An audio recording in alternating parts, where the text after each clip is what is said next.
This week on Story, we're joined by veteran television writer Joanna Calo, showrunner of celebrated FX hit The Bear. I think it's totally intentional because it's absolutely true of that world and our world. I mean, the fact that I think we all feel anxious, and that world is so high pressure that if you're going to tell an honest story about what it's like to work in those kitchens, then it has to feel that way. Joanna delves into her experience sharing showrunning duties with creator Christopher Storer and crafting lovable characters that keep an audience invested. You're technically the showrunner, right? Yes. So what the showrunner on that show means, because obviously it's different on many shows. Yeah. Can you talk a little bit about like what it means for your role in everything from the creation, development, fulfillment of what we see in that 2 seasons? Yeah, I mean, I think, well, I'm the co-showrunner. Chris and I do it together. My main role is running the writer's room and getting the scripts out. And then once we go into production, Chris is more focused on the directing. And that's because those are the worlds that we come from, you know, and he comes from directing world. I come from writing. And then obviously he's in the writer's room. And then, you know, I've been able to direct as well, so it's like we share in a way that's really particular to us.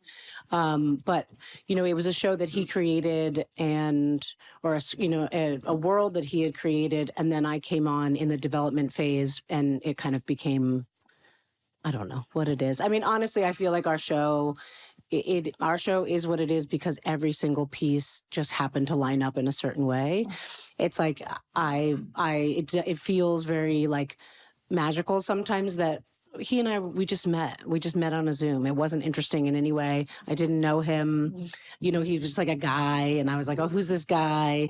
And then I was like, I really love this world. And there's such like beautiful energy in those early scripts that he had been working on.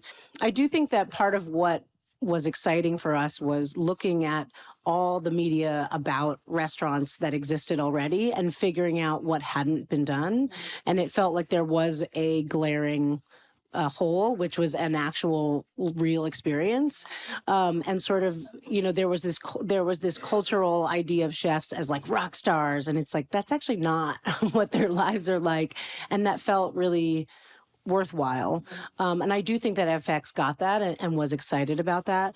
And then FX was honestly the most excited about creating a group of characters that you would fall in love with and want to stay with. And I actually thought that was really a really interesting part of the development was, as much as you want it to be like stylish or natural or whatever, but we have to love these people and we have to want to see them. We want to come back to them every day. And that has been really inspirational to me as I go and do other things where it's like, ultimately, even if your world is harsh, you have to love the people. The first season of our show was super pandemic. So we had to do it by ourselves out in the dead of winter in Chicago anyway. So I think it sort of created a weird, we have our own culture of the show just because it happened in a strange time. Right. That world is so its own culture anyway. I mean, yes. You know, the way the love-hate relationship of every family at a restaurant, you know, is, so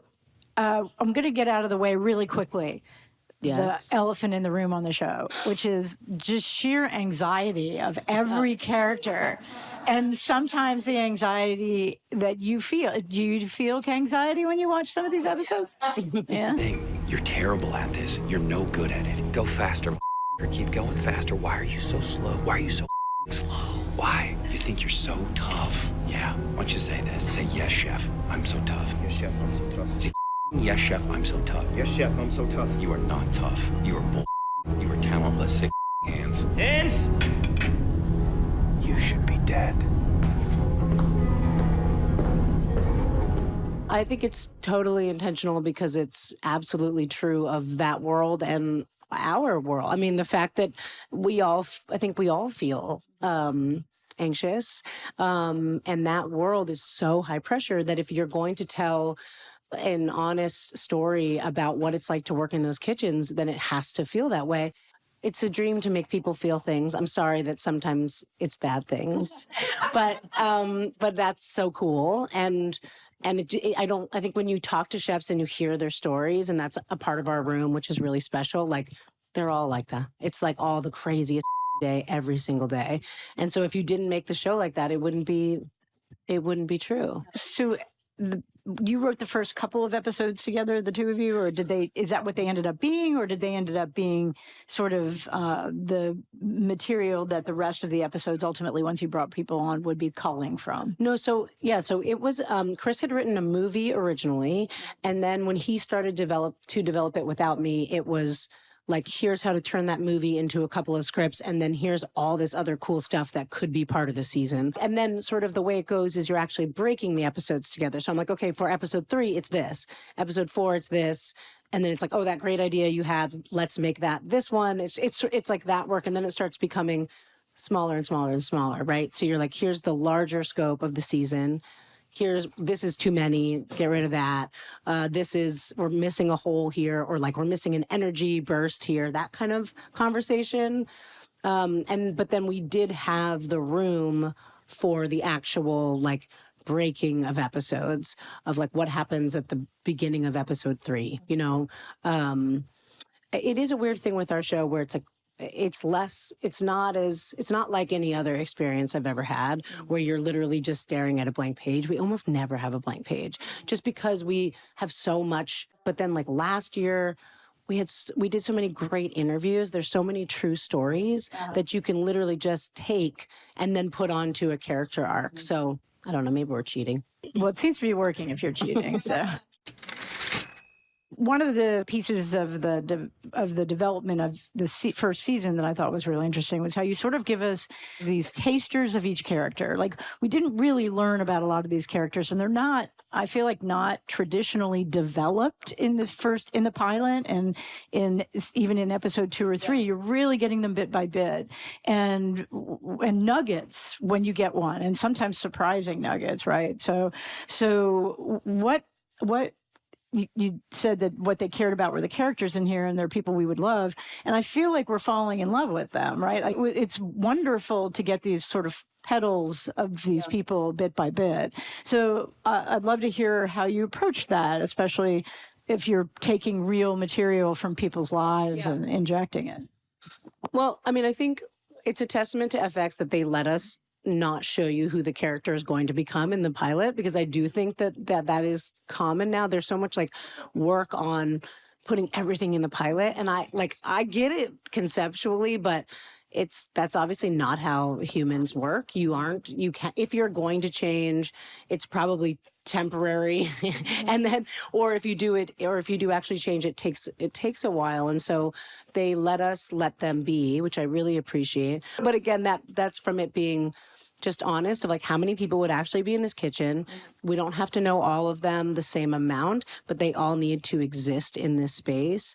I think it just becomes like it's just a math problem. But my favorite moment of the first season is when in the review, when you come around and you see Marcus drop the donuts and they pop up. It was just such a beautiful mix of like a great moment for that character. And I love Lionel so much, and he's such a good actor. And also like having the camera there and catching the moment where I was like, this is like the height of some nice work. Bits and pieces of like let's take Richard for example, you know, because he was one guy in season 1, yes, for the most part. Yes. And then in season 2, we have that episode, Forks, yes, right? You know, it's weird. I feel like I grew up in New Jersey, and Chris obviously is from Chicago, but there are Richies abound in all these cities, and so I think it was like I dated a Richie for sure in high school. Right? I mean, Bill Murray says it to me. The king. Bill Murray. Yeah, no, I understand who that is. If you call me, you can hear it. I get it. Call me. I still got it. I believe it's you. It's still on my phone. I'm good. Really? Thank you. You don't want to hear it? You guys were at a bar at 6:45 in the morning? Yeah, but The whole point of it is that Chris and I always loved him, and so we kind of knew that was sort of the job, right? Where I'm like, okay, where do we see this? Where do we see the softness of him? Where do we see his potential? And then I will also say that, you know, this is a real thing about this industry, which is that it takes all people, and people do get inspired by the lifestyle. They get inspired by the rules, you know, like someone like Richie, it's like he's so opinionated about his. But then if you give him this other thing to be opinionated about, but it's a little classier, there's fun. That's fun, you know. You know, there are all these people who you work at these restaurants your whole life, and you work your way up, or you start as a like you know, a runner, and you work your way up to being the GM, and that's just a real story, and it was cool to make it fit on him. And he's just such a good actor that you can love him while you hate him. The whole season 1, I'm like, okay, what is going on with Tina? Like, who is she really? Because she was kind of a mystery. You know, she's so close to the vest. And then that episode in season 2, where she karaoke. I don't know the name of the episode, but where the karaoke thing happened. I mean, I was floored. Most of all. Pero si te hace llorar, a mí me puedes hablar y estaré contigo cuando triste estás. What we wanted to do was say that in season 2, they're all being pushed into these new places.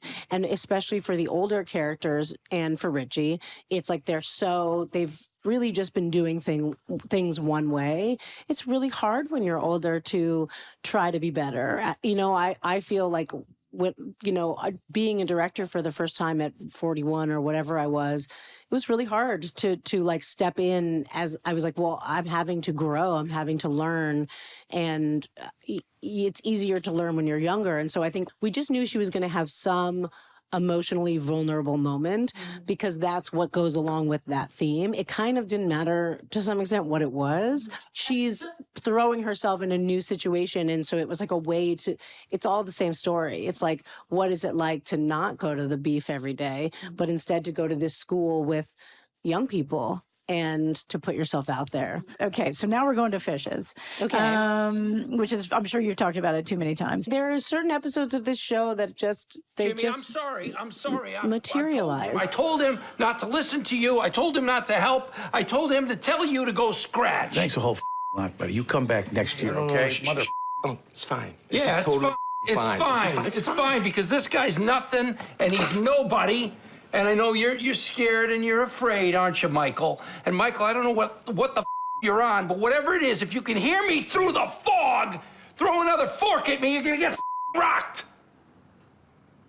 Some of these stories are real from Chris's life, and then we had sort of had this conversation about holiday meals, and you know, it was just this thing. It was, we were going to do it season 1, and then we didn't have room, and I think it's so great that we waited to season 2.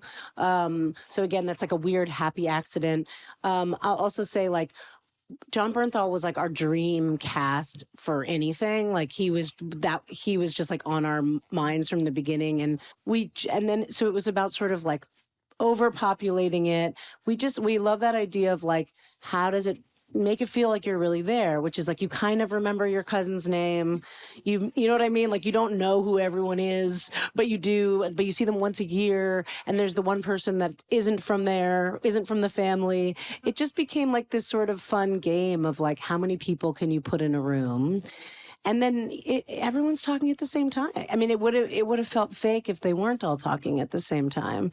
And people are drinking too much. People have problems. And then also so much of it is built on the food and the insanity that people make this food. I mean, and I think with the similar math of Bernthal, where it's like, well, it's their mom. Okay. So it has to be someone that punches you in the face when she turns around. So it was sort of like, you know, and I guess that could have been like an amazing theater unknown actress. Doesn't have to have been a celebrity, but we definitely had that conversation at a certain point. But 100% it was just characters, and like you know, I'm really proud of that episode because it was, I think, just like the best of what we do, and that it was like I like helping to structure it, and then writing it, and then writing it together, and then Chris rewriting it in those are just the sounds in Chris's head. Like he has that rhythm in his head, but it was all about these big character moments, and getting to the car at the end, I think was sort of my dream of like just making sure that feels like this punctuation, and really in one episode explaining why all those kids are the way they are seemed was the assignment. Nobody out there gives a shit about me. That's not true.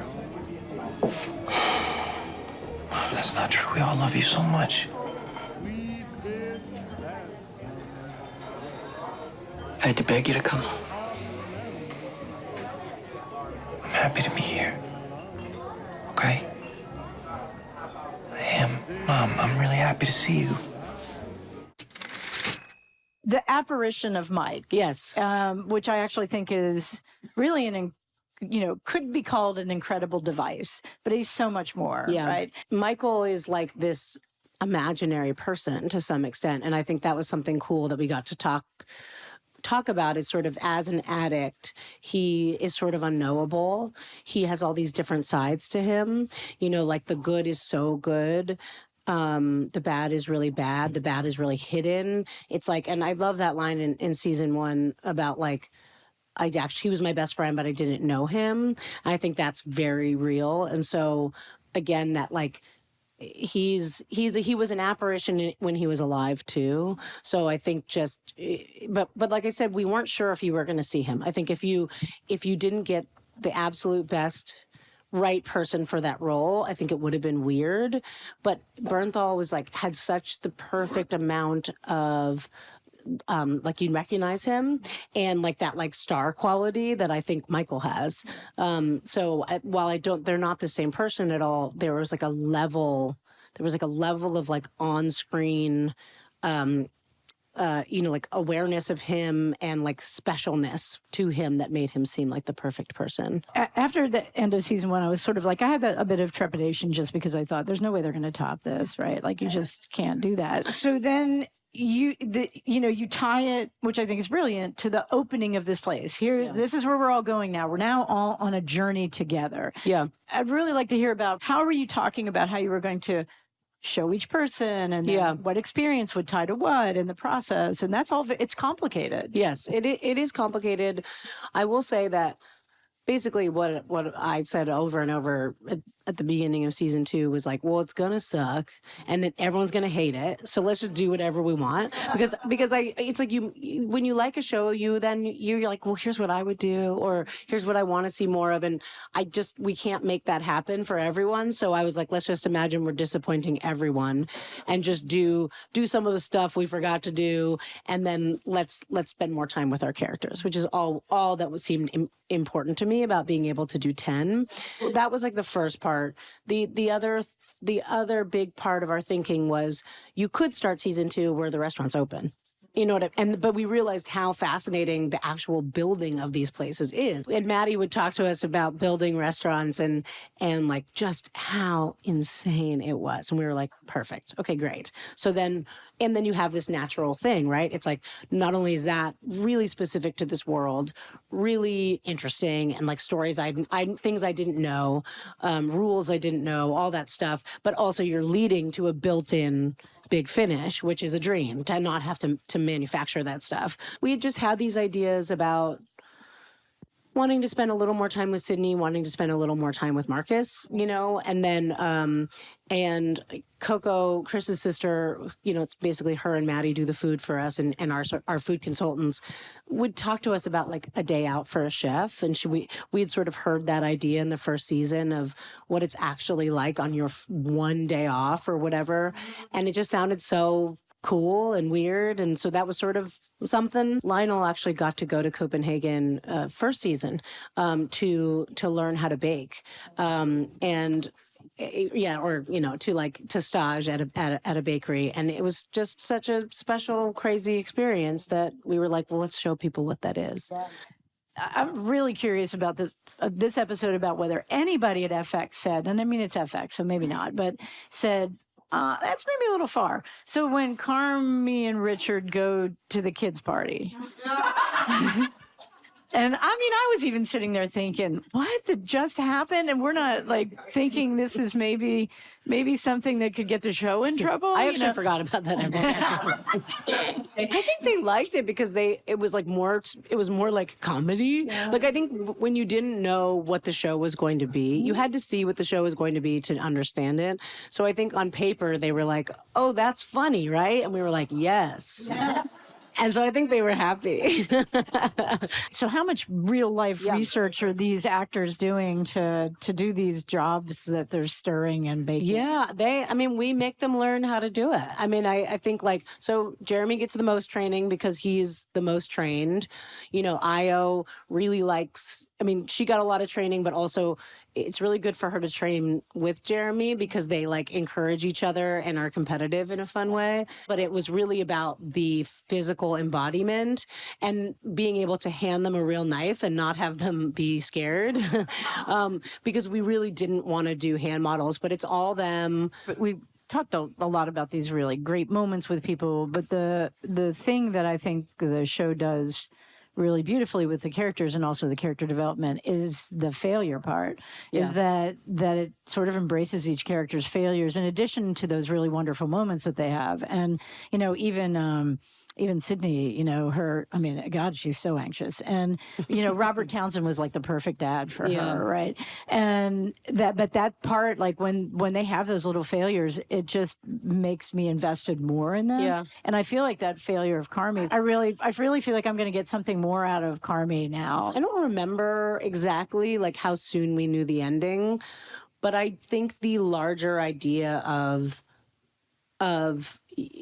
change is gradual, and you go back and forth, you make gains in one way, but then when it's actually tested in another, you realize you actually aren't fixed at all, or and I think that felt like a real thing that we knew we wanted to explore. I also think one of the things we're always interested in with Carmy is how much does his trauma and his toxic learning actually make him good at his job? Do you have to beat yourself up to be excellent? And obviously, I think he's wrong. I think what's actually interesting to me the most about the finale is that they have him.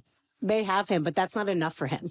He's on his own journey. How much has this show, you directing, the way you're getting to write episodes, the way you guys are working as a family sort of team of really feeling like you got this great magic, how much has that added to you personally as your storytelling craft and just growing you for whatever comes next? Yeah.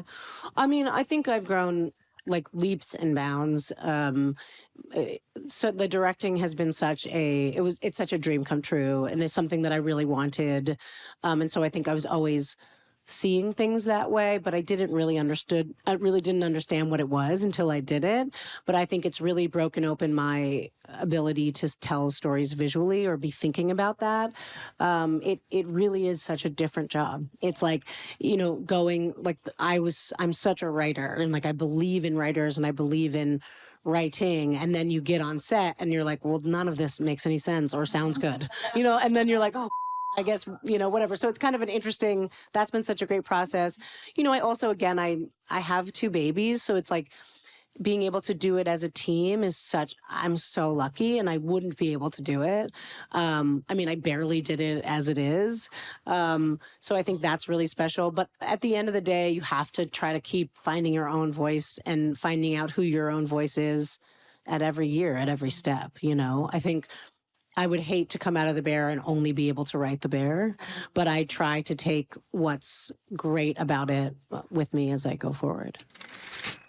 You've been watching a conversation with Joanna Calo on Story. On Story is part of a growing number of programs in Austin Film Festival's On Story project that also includes the On Story radio program, podcast, book series, and the On Story archive, accessible through the Whitliff Collections at Texas State University. To find out more about On Story and Austin Film Festival, visit onstory.tv or austinfilmfestival.com.